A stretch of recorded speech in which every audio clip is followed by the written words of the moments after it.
Okay, y'all, let's talk about some Yusuf.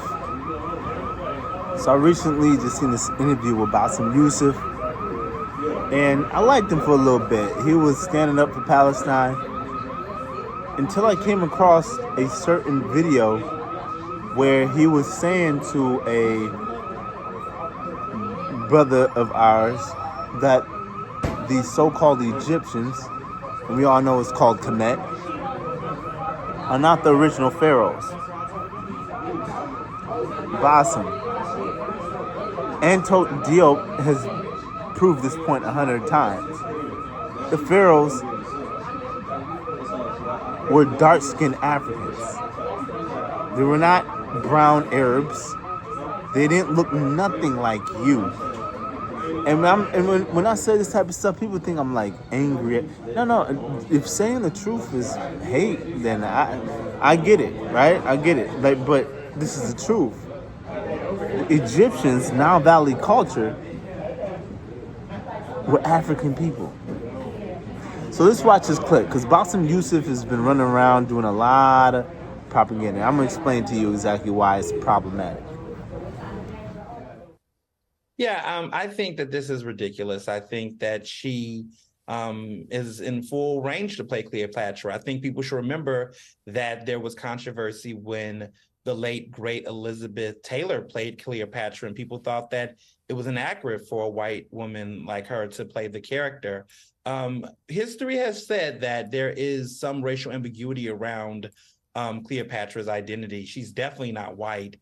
And I think to even assume that Egyptians do not carry some level of African ancestry that can have a darker skin complexion is also historically inaccurate. So I think she's more of the ideal of what Cleopatra would look like more than Elizabeth Taylor would be. And you didn't see as much backlash for Elizabeth Taylor playing Cleopatra compared to that. That's a fair point. So let me go to you, Bess. I mean, that is a fair point. Liz Taylor was the biggest movie star in the world at the time she played Cleopatra. She was not Egyptian. What's the difference? Well, first of all, this was Hollywood before it was informed. This is where 1961, when Cleopatra by Elizabeth Taylor, we're not crazy about Elizabeth Taylor playing Cleopatra either. That was also inaccurate. I don't know where do you get the idea that we're happy that she played the role. As a matter of fact, 1961 Cleopatra movie was banned in Egypt and many Arab countries because of Elizabeth Taylor's stance towards the state of Israel, because they supported them. So I don't know where does he get this information. Second of all, this is the same Hollywood that in 1956 they cast John Wayne as Genghis Khan. So this is a time where Hollywood didn't know any better. Now, the problem for me, it's not about color. It's not about white and black. This is a very reductive way to talk about things. This is the way that Americans talk about it. I'm very sorry. Like, I come from Egypt. Egypt has a very diverse color palette. People can look like me or they can look deeper skin tone like Anwar Sadat, who comes from a Nubian origin. It's not about black and white. It's about the continuous culture appropriation and falsification of history that has been done by what the so-called Afrocentrist movement. The Afrocentric movement started the last century as a way, in a good intention, to teach African American about their rich history of West Africa, the great empire of Benin, of Ghana, of Songhali, the great empire of Mali.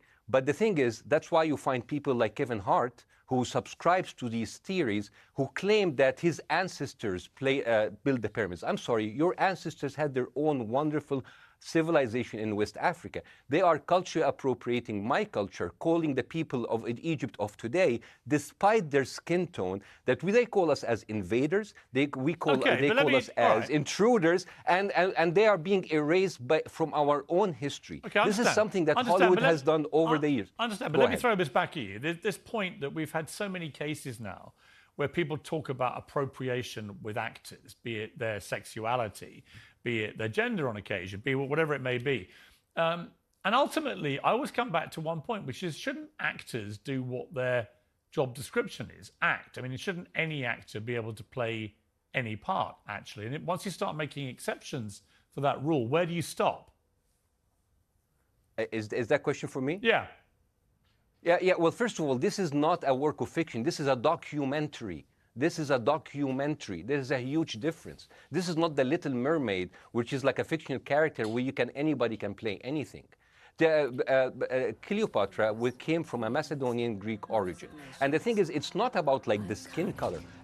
We don't care about if they're black or white. It's about how Hollywood is so culturally sensitive, and they're so sensitive about all kind of minorities. But when it comes to my people, we seem to be erased. A couple of years ago, they announced that Gal Gadot, an ex-Israeli soldier who condones her government actions, atrocities against Palestinian children, she was going to play Cleopatra. For me, this is even a bigger insult. And Gal Gadot is not black. It's not about black and white. It's about this idea of Hollywood always stealing the culture of my own people. I don't care what Charlton Heston tells you in the Ten Commandments or Steven Spielberg tells you in The Prince of Egypt, but I am sorry, Jewish slaves did not build the Great Pyramid. This has been debunked many times by true historians. Let me so the thing is, like, we are the only people who are not allowed to tell our own. We are the only people who are not allowed to talk about our own history. All right, let me Hollywood bring. All is right, doing it for us. Okay. I disagree. Hang on, Ernest. Let me ask you a question, Ernest, which is, how would you feel if a white actor was chosen to play Nelson Mandela? I think that there is historical inaccuracies there. I think that, I think what he's confusing is race and nationality. And I also think that that is why you don't see as many black actors upset as Cynthia Erivo, who is British, who played, Harriet, because we understand the nuances of racial identity compared to nationality versus the identity of the African diaspora. So no one's upset about the fact that David Oyelowo played MLK. There may be some people, but others didn't, because we understood the nuance of racial identity. So when we're talking about race and nationality, those are two different things. But I think the issue that I want to push back on what he said earlier is that there are other actors in this film that are playing Egyptians that do not look like Cleopatra or come from there. And I just feel like the energy being focused on Cleopatra is why some people are pushing back, because this actress could easily look, by identity, looks closer to what Cleopatra could look like, but the rest of that cast is fairly white, and you're not saying anything about those individuals. You're only focused on Cleopatra, who's being played by this black actress. But when you look at the other cast, I don't think they're all Egyptian. I don't think they all represent the cast. All right, let me bring in. Okay, let me bring back Bassem. I mean, if this was in a theatre production, I could imagine this happening without people creating much of a fuss. Is it because it's a Hollywood movie and Hollywood's put itself in the vanguard of cultural appropriation? It's a documentary. Hollywood has been erasing my people from we are not allowed to tell our own history. And I'm sorry, I have to disagree with the gentleman. It's not about, it's not just Cleopatra. Everybody in that movie, her court, everybody who's supposed to be Egyptian, they look like they came from West Africa, from the south of the Sahara. We, as Egyptians, are being called intruders and invaders in our own culture. This has been going on systematically. I don't want to wake up one day and find a museum of the African American culture and history claiming the stolen Egyptian artifacts in the British Museum to be theirs. And now I'm hearing that Zendaya, the very popular actor, who I would love her to play, but Zendaya ethnically is half Nigerian, half German, and now she's going to play.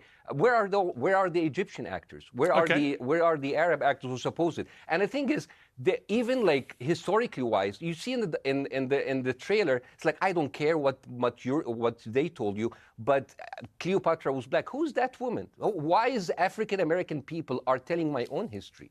She is there's all of these pseudoscience and pseudo history has been going on, and it has implications. No, I am sorry. African people from West Africa did not build the pyramids. Okay. Cleopatra did not like that. And also Jewish people do not build the pyramids. Okay. It is time for Hollywood to listen to the people who own that history. So well, we you've can made that. And you've just made that. One more thing. I just want to say one more thing. Egypt had 30 dynasty over 2,700 years. We had kings and queens from the kingdom of Kush, from Nubia, from Libya. This area had bled into each other and expanded and shrunk into each other. I understand exactly what I mean when I say nationality or heritage or ethnicity. You both made your point strongly. Thank you. So now you see Bassem Youssef, right? So Bassem Youssef, that's the reason why it's so hard for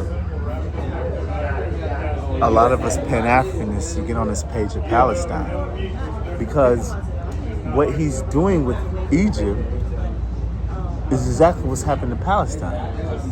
The reason why Egypt is no longer black Africans is because it was colonized and taken over by the Caucasian Arabs about, was that 400 AD? And this is the reason why also he needs to defend it. This is why Balsam Yusuf needs to defend that point, because if you read the Bible, it talks about how when Jesus was about 2 or 3 years old, he had to go to Kemet, Egypt, to hide. Now, if he says, no, Egypt is not an originally Nubian country, he's pretty much saying Jesus is a black man. Because for a white man to hide in Egypt during that time period, you would have been pointed out. They'd be like, yeah, the blonde-haired, blue-eyed kid, yeah, he's down the street. And King Herod looked for him year after year. So for him to be able to blend in, he must have looked like the people around. So when he tries to confuse and say, oh, with your Afrocentric, and this is the reason why I'm saying, listen to all of my Muslim brothers and some of my Arab guys, reason, and maybe you guys can conversate about this amongst yourselves.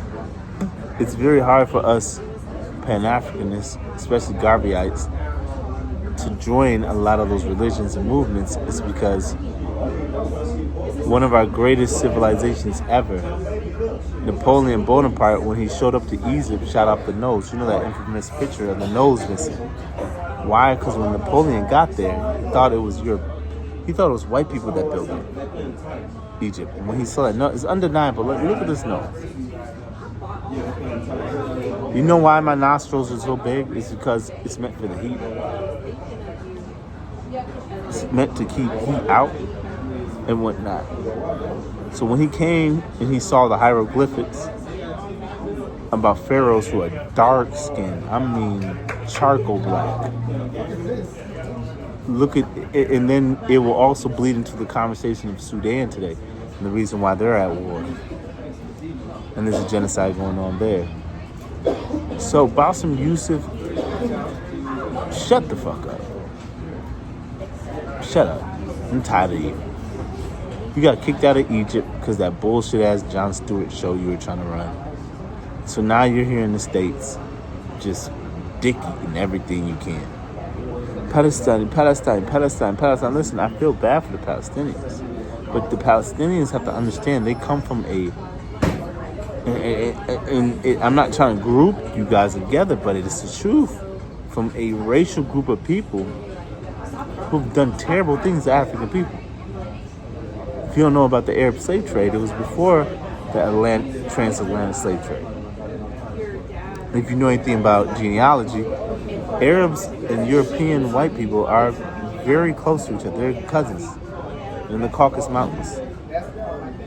So, Balsam Yusuf, how can you sit there and fight for the Palestinians and saying our history is being erased, and then you turn around and say in Egypt the pharaohs weren't African? That's a lie. Make that make sense. Be honest, Balsam Yusuf. You're a TV whore. You run around and do whatever you got. You're a TV whore. Because I don't understand how Donald Trump hasn't deported you yet. I really don't get it. I'm like, I think that'd be one of the top people. But we all know you ain't know about nothing. You ain't about nothing. You just get on TV and talk. Oh my God. But then as soon as we talk about, hey, yeah, but what about the colonization of Egypt and how your people are right now they're literally throwing chemicals on the walls of the hieroglyphics, tanning the skin tone of the original Egyptians to make them look brown when they look like me. King Tut and them, Ramsey look like me. So, Balsam Yusuf, I'm sick and tired of your shit. You run nothing but a pity party. Oh my God. We'll go over there and fight. Balsam? You scared? You ran from Egypt because the IDF is on your ass. And what's the secret police of Egypt? They pull fingernails out. And I'm a doctor. And Bassem, shut the fuck up. We're done with you, Bassem Yusuf. We're done. Anyway, y'all, check it out. Chase knowledge, don't chase money. Peace, love, and positivity. Blah.